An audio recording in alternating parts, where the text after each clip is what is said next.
এটা তো পুরোটাই মাটির খনিজ পদার্থ। সেখানে দেখতে হবে যারা প্রিজার্ভ অ্যান্ড সাপ্লাই এটার উপরে জোর দিচ্ছে সেই দেশগুলো। হুম, সুভাষবাবু, আরো একটা কথা, যে ভারত এবং আমেরিকা এদের এই যে এরা ইতিমধ্যে বিবৃতি জারি করেছে যৌথ বাণিজ্য চুক্তি নিয়ে, এবং এই যে রাশিয়ার ক্ষেত্রে এই যে একটা অতিরিক্ত যেটা কর চাপিয়ে দিচ্ছিল তেল কেনার ব্যাপারে, সেই যে 25% শুল্কটাও কিন্তু প্রত্যাহার করা হয়েছে। এবং এই যে আমেরিকা ধীরে ধীরে যে শুল্ক কমাতে শুরু করেছে, তাহলে কি চাপের কাছেই নতি স্বীকার করতে এবারে শুরু করলেন Donald Trump? 100% pressure and counter pressure চলবে। এটাই নেগোসিয়েশনের বিউটি, এটাই নেগোসিয়েশনের চরিত্র। পয়েন্টটা হচ্ছে দেখুন, একটা গুজব অনেক লোকেই বলে যে বিভিন্ন এফস্টিন ফাইলের জন্য হচ্ছে, এরকম কোনো ব্যাপার নয়। এটা এটা প্রপার ট্রানজাকশনাল স্কুইজিং। এটা কি ব্যাপারটা দেখুন, প্রথমে ইউরোপিয়ান ইউনিয়নকে নিজের সাথে টাই আপ করলো ইন্ডিয়া, করে এমন একটা পদ্ধতি চালু করলো যাতে করে ডোনাল্ড ট্রাম্পের কাছে একটা ক্লিয়ার বার্তা যায় যে আমরা একটা এন্টায়ার ওয়ার্ল্ডের একটা অল্টারনেট ট্রানজাকশনাল প্রসিডিওরের মধ্যে এন্টায়ার ওয়ার্ল্ডটা আসতে চলেছে।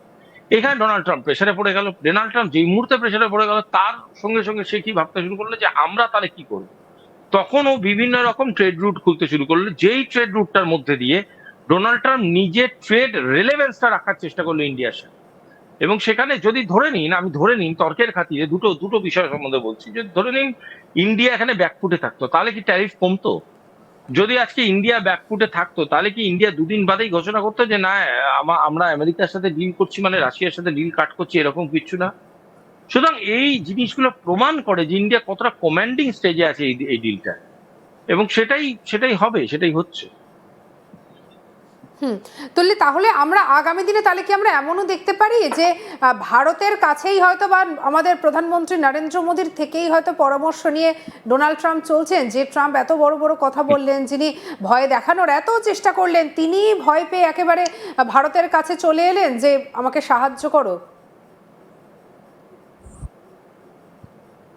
দেখুন, কূটনীতিতে সাহায্য করো বললে হবে, আরো স্পিচ হবে।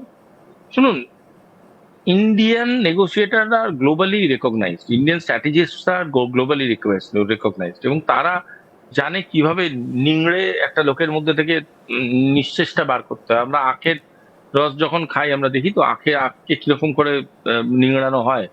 তো ভারতবর্ষ আখের রস খেয়ে বড় হওয়া দেশ, তো তারা জানে নিংড়াতে। সুতরাং আবার নিংড়াবে তো, ওর বিপদ হচ্ছে, ওর ব্যাপার, ওর দেশ, ওকে ভোট দিয়ে তুলেছে, ওর দেশ বুঝবে।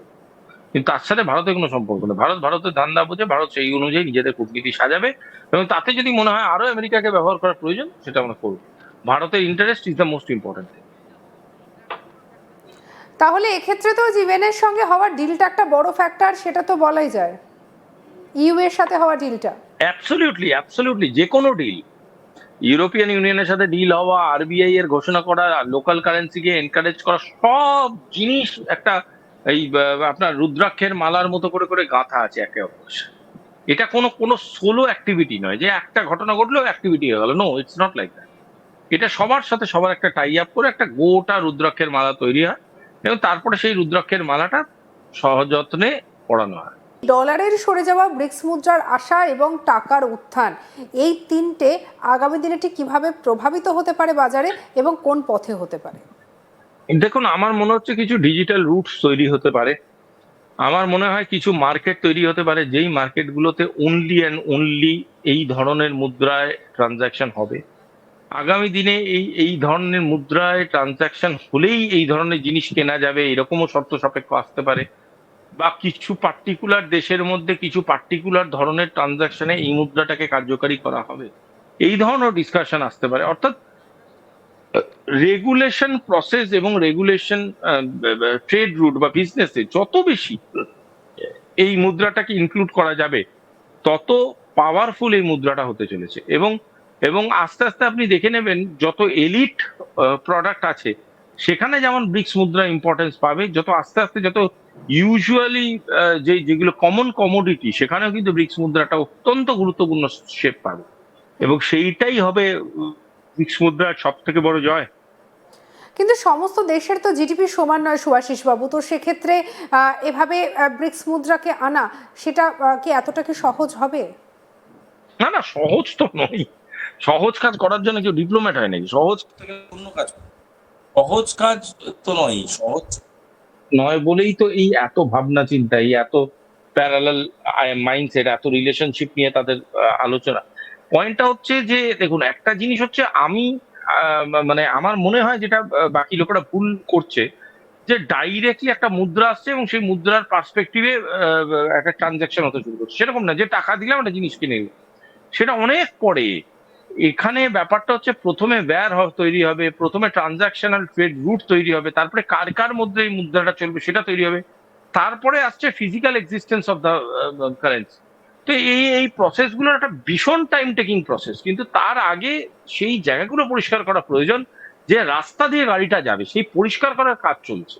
যে ধরুন একটা রাস্তা আছে, যে রাস্তার উপরে দিনের পর দিন সব রকম গাড়ি চলে, এখন সরকার ডিসাইড করলে সেই রাস্তার উপর দিয়ে শুধু ট্রেন যাবে।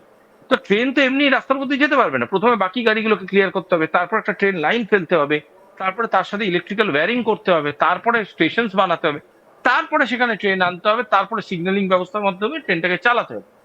এই ব্যবস্থাপনাগুলো শুরু হয়ে গিয়েছে এবং এটাই ইন্ডিকেট করছে যে এই ব্যবস্থাপনাগুলো কিন্তু কেন শুরু হয়ে গিয়েছে, কারণ সবাই চায় ওই রাস্তা দিয়ে এখন ট্রেন চলবে, গাড়ি ঘোড়া আর চলবে না। তো এই জন্যেই এই টালমাটাল পরিস্থিতি, এই জন্যই লোকেদের মধ্যে এই উত্তেজনা। তবে এই ট্রেন চালাতে সময় লাগবে, ইট cannot B A one day work. হুম। শুভাশিস বাবু, আরো একটা বিষয় একটু জানতে চাইবো যে বর্তমানে যদি আমরা দেখি যে ব্রিক্সের যে কটা দেশ রয়েছে, অর্থাৎ এই 5টি দেশের বাইরেও কিন্তু আরো অনেক দেশ মুখী আছে ব্রিক্সের প্রতি, অনেকে আগ্রহ প্রকাশ করছে। তো আগামী দিনে তো এই খেলাটা আরো বেশি কঠিন হয়ে দাঁড়াতে চলেছে, এবং আগামী দিনে আর কোন কোন দেশ ব্রিক্সের ছত্রছায়ায় আসতে ইচ্ছা প্রকাশ করেছে এখনো পর্যন্ত? দেখুন, আমি আমার লিমিটেশন থেকে যতগুলো জানি বা হুম সেটা হলো আফ্রিকা থেকে প্রায় 6টা দেশ আগ্রহ জানিয়েছে, এশিয়া থেকে প্রায় আরো 3টে দেশ আগ্রহ জানিয়েছে, এবং আগামী দিনে ইউরোপ থেকে একটা বড় চাঙ্ক আগ্রহ জানিয়েছে।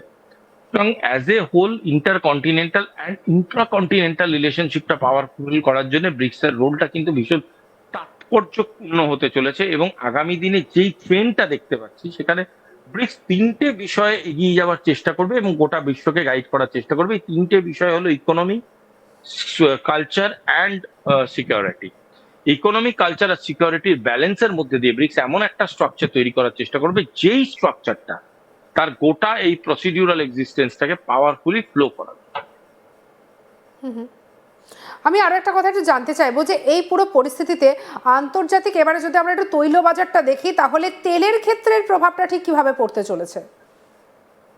দেখুন, তেলের ক্ষেত্রে প্রভাব পড়ার জন্য সবার আগে দরকার তেলের যে নীতি আছে, স্পেশালি যেটা ওপেকের নীতি আছে, বা সেই যে তেলের যে বিভিন্ন দেশ ইনভলভ আছে তাদের যে নীতি আছে, তাদের যে ট্রানজাকশনাল নীতি আছে, সেই ট্রানজাকশনাল নীতিটাকে ঠিক করা। দ্বিতীয় হচ্ছে ডিস্ট্রিবিউশন চেইন গুলোকে অ্যাক্টিভেট করা। তৃতীয় হচ্ছে এই যে বিভিন্ন রকম ট্রানজাকশনাল যে প্রসেস আছে, তার যে মাইন্ডসেটটাকে আছে সেই মাইন্ডসেট গুলোকে তৈরি করা। তাহলে বোঝা যাবে যে কোনটা ইম্পর্টেন্ট, কোনটা ইম্পর্টেন্ট না, কোনটা প্রসেস, কোনটা প্রসেস নয়।